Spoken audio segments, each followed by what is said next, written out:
All right, guys and gals, this is Northman, and we are back this time around with Arena. Now, I want to get into this super fast, and I'm going to try and make this as quick as possible, but we do have a lot to talk about. First off the bat, Arena, is it fun? Yes. Is it a shit show? Yes. I've been having a blast playing this. There is frustration.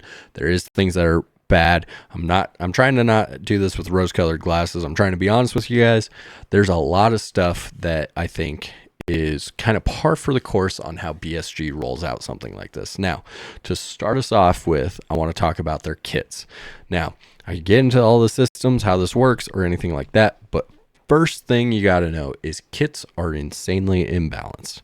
And this starts out right off the bat. So if you look here, you have your rating kits. So these are based on your ARP. So as you level up in ranked, you get a higher rank and a higher ARP, you unlock new kit levels. So I'm on Jackal. Most people start there.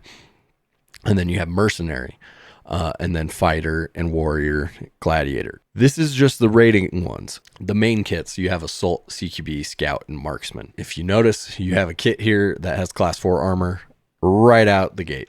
And then you upgrade and you're getting different weapons, different ammo, different gear, different stuff throughout all of these, and you can kind of spec into the, I want to say, style of gameplay that these have been kind of selected for. You'll see I started here. I kind of want to get down to what is eventually an MP7. So if you scroll way down here, eventually this turns into an MP7 with a TV 110. This is a really fun looking kit to me. I also like the Ajax here with the MK16, the 5.56 Scar with 995 and a Class 5 armor. That also looks fun. Sandman, another one up my alley. But to start with, you start out with a handler to get there. This is MP5K. And I'm using this one as an example because it's a really good example. I was using MP5K, doing pretty good. I had like a 1.4 KD. And then I unlocked the runner. It took me about 5 matches, and I got the runner. Getting the runner, I then went on a 12-match streak of not getting enough points, either because we were losing or I wasn't getting any kills, which caused it to take a very long time to unlock Agent. And that's just because this is really hard to use in a lot of these fights when you're running up against people running flechettes or anything else. The saving grace here is you do get an F1 grenade, and it is high speed. Once I changed up how I was using this, I did much better. It became very effective, and so it worked out. But you'll notice my third level now, I get an ump and agent. Ump, almost immediately that tree ends, you can unlock this G36, which isn't a bad kit. Don't get me wrong. I'm not scoffing at these two. I haven't used the Nomad yet, but looking at Agent, you'll notice it doesn't have armor. So this kit is brutal to use. It's so brutal, in fact, that after 2 matches and having struggled through the Glock 18 kit, I went back to the MP5K and put up a banger match and just was like, this is fun. I'm going to use this. If it will unlock my next preset, guess what? It doesn't. So you have to use the preset right below the preset you're trying to unlock, which I don't like when you have presets, especially there's 2 of them presets that once you get to your 2nd or 3rd level, they don't have armor, which is a brutal thing to do. Preset system is horrible. The experience you get is based on leveling through match completion. You get way more experience toward your kit when you're winning, and your kills count for points. I don't think assists count for as much as they should. I had a match where I had like 2 kills and 5 or 6 assists, and we lost, and I got a third of the points of a match where I had 2 kills. So I think that's a little imbalanced. You can get stuck in like a death or a losing streak and just get totally janked, and it's not much you can do. Getting into matches, I do not like how the selection system is working. So you pick out one kit from the get-go. You don't see your teammates' kits, and you don't see what the enemy kits are. So you select a kit, and you have no idea what you're going up against. You have no idea what your teammates are using unless you're on Discord, because you cannot communicate with the in-game VoIP or the radio in the lobby. So what ends up happening is your teammates can end up using all the same kit as you. Now, what I think would be a potential option is every like 3 rounds you can swap to a equivalent kit, or even like a lesser kit maybe, just to make it so you can respec what you're using, because I think that's necessary. When you look at other TDMs, other team deathmatch games, other battle royale style games, other things that have a super high speed focus to get you into the action super quick, they do allow you to kind of pivot your setup much easier. And I think that would be a benefit. I'm not entirely sure how you can make it work very well in Arena, but I do think there needs to be something slightly better. Now, desync. Desync has been bad. I don't know if it's too few people on servers, and so I'm connecting to servers further away, or what is going on. However, I have seen some pretty bad hit registration, so bad in fact that the replay system of my death, when it told me how many hits I had, showed I had none, and then I got an assist because I had done so much damage that someone rounded a corner and hit him once in the leg and they died. So the system recognized server side that I hit him after the replay went through. So I don't think that's good. I think hit registration was awful there. I also have one where I 100% got a grenade kill. I threw a grenade, I died, and then in the death cam, I see the guy kill me, turn around, my nade go off at his feet, and he dies, and I didn't get the kill. They need to work on that. Not getting a kill just because I died. If my nade goes off after I die and it still kills him, I should get that. That was a little frustrating to see. The server connection, like I said, has been hit or miss, so I don't know if it just wasn't displaying to me that I got the kill. The other thing with servers right now is when you're getting in solo queuing, you're solo queuing into ranked against people who oftentimes are in a 3 to 5 man stack in Discord. And so there is a amazing new mechanic of the walkie-talkie. I reset it. It's bound initially to J. I reset it to my mouse so I can radio all of my teammates.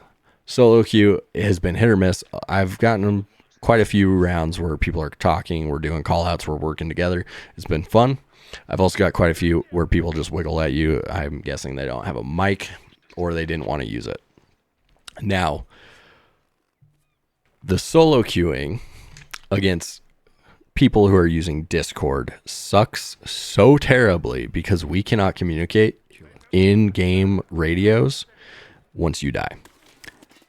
But we had one very obvious one where someone died and then had to have been on Discord, called out someone's position because someone took a peek that made no sense unless you knew exactly where this guy was, and shot him one shot to the head.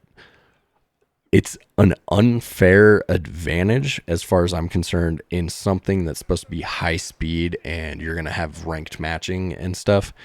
You can't really eliminate Discord from being used. So I think they should kind of lean into being able to do radio. I don't like the idea of people backseating when they're watching people's perspectives after action or like after they've died. But if people can do it in Discord, people should be able to do it natively in the game. That's an unfortunate reality. Once the point now, expires, the other thing with matchmaking and everything that's been awesome is waiting for a queue. So I just had one where you wait and all 10 people have to accept. And the last person didn't accept 6 times in a row. So 6 times in a row, we got resent back into matchmaking and got sent through. Super annoying. It takes like 30 seconds, so it's not like the end of the world, but it is very annoying to go through like 6 times. So I would like to see maybe something done there where like there's an audio cue that you're in waiting to accept. That'd be awesome. I like something every 10 seconds if you haven't hit accept. As far as gameplay goes, this has been a long one. As far as gameplay goes, I've been having so much fun. It is a shit show. Don't get me wrong. I'm not doing this with rose-colored glasses. There's so many problems. But I've had fun experiences. I've also had annoying experiences. If you don't like Tarkov mechanics, you're going to notice it in Arena. But that means you have been noticing it in Tarkov. So it might be slightly more annoying. For instance, meds. Meds in Tarkov are designed so that they pressure you into making consequential decisions. So what I mean by that is back in the day when you were playing Tarkov, you would have meds and you could spam them. There's no animation. So I could just sit here and hit like 5, 6, 7, 8, have all my meds going constantly, and it would just be spamming heals. And what that meant was I would be taking engagements and healing during the engagement while I'm shooting, which was different and unique at the time and obviously was going to change. Once you introduced med animations, now there's a consequence to needing to heal. So if I have a bleed, I have to back out. I have to think about that. I have to fix a fracture. I got to make a decision on when to do that. And the time it takes to go through that process is important. And it's very important for the pacing of combat in Tarkov. You take that and you apply the same system in Arena, and all of those times feel like they are forever. And what it ends up causing is a pressure. So if you have a bleed, your best course oftentimes is just to rush the enemy while you're bleeding and try and take advantage of the fact that, all of a sudden you're hyper aggressive and maybe you can get 1 or 2 people, or worst case, you alert everyone else on your team to where they are. So in Arena, it causes an interesting pressure. However, there's also times when it is basically impossible to do anything other than bleed out and die. Trades are going to be massively more frequent just because of bleeds. A lot of people are going to be dying to bleeds and stuff just because I hit someone 9 times and they hit me 4 and they cause 2 or 3 heavy bleeds. I can't stop 2 or 3 heavy bleeds with most of the kits. Later kits you can, but right now you can't. So you're just going to bleed out and fairly quickly, and there's nothing you can do. And most likely you are hurt enough that you can't get into an engagement. Maybe you're lucky and it's all arms and stomach and okay, I can run, I can sprint at someone, but a lot of times it ends up being legs because people prioritize legs and heads. That's how Tarkov is. It always has been, it always will be. So meds is kind of like a weird feeling thing in Arena. I don't know how you could change it that isn't going to be overall a negative experience for everyone. Shooting mechanics haven't really changed. Obviously hip fire is king, and if you can, or point fire, and if you can point fire headshots at CQB, is so much better than ADSing because you don't lose out on movement, turn speed, and everything. So just running and turning a corner hip firing with full auto, even semi-auto, is better than ADSing half the time. The ADSing is a huge negative in probably 60% of the fights that you're going to end up in, is what I've been finding. New mechanic, new thing for Tarkov is the death cam and the replay. It is way better than they showed. And honestly, it showcases the desync pretty massively, but also showcases some audio issues pretty massively. So there are times when I'm watching someone and I can hear stuff that they obviously can't. The replay system showcases the issues between the audio and even sometimes the desync, where someone will be obviously like 3 feet out in the middle of view, not shooting at someone because the person looking at them, ADS right on their head, doesn't see them. So they never pull the trigger. But one of the cool things they've done is if a match gets canceled, and how it gets canceled is someone leaves the match after it's started, disconnects, etc. I've had one happen, and it actually told everyone, hey, this is a canceled match. You can disconnect if you want. There's no penalty. You won't lose money. You won't gain experience. You won't lose experience. Nothing happens. Your ARP is unaffected. Basically, there's no point in doing this. I went to the end just to see if it would increase my preset, and it doesn't. So there is no point other than practice why to continue a canceled match. If you are in a match and it tells you it's canceled, get out. It's awesome that they implemented that. So that way you don't end up just getting steamrolled because you have someone who disconnects in the middle of a match and now it's a 4v5. The thing that they haven't really gotten working is the balance on loadouts. So now I've been talking balance between the presets, but when you're in game, I've been running matches where we had almost everyone had like a level 1, I'm going to call it, or a tier 1 preset. And there's people running tier 3s and tier 4s. So we ran into a guy running the Saboteur and the Saboteur and the Whistle and the Sawbones. There's those guys in one match. So each of these have 360, roughly 470 for your score. And all of our squad was running tier 1 items. So we were massively different on our scores or our match point scores for each team. And it didn't correct it. I think that may be a server, like how many people are available for servers issue right now. I'm not entirely convinced that's all it is. I think it may actually just not be implemented, which it definitely needs to be. If you're going to have rankings, if you're going to have it so people can get up and be running higher tier stuff, there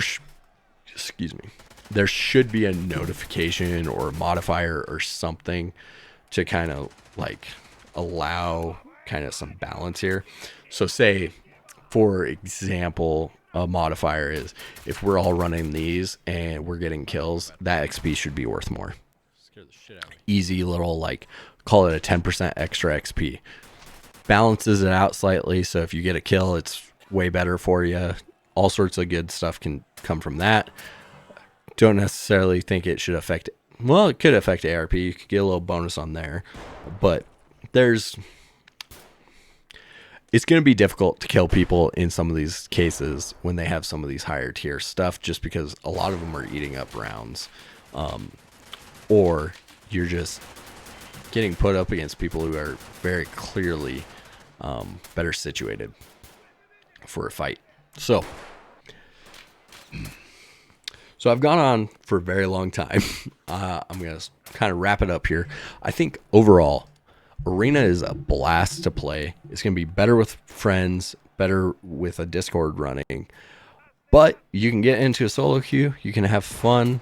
KD is very difficult to keep up. And ADSing kind of sucks. There's a lot of sucky shit. And you're just going to have to find what you enjoy and kind of stick to it. I honestly think people take Tarkov way too seriously at times, get way too pissed off. And I even get frustrated.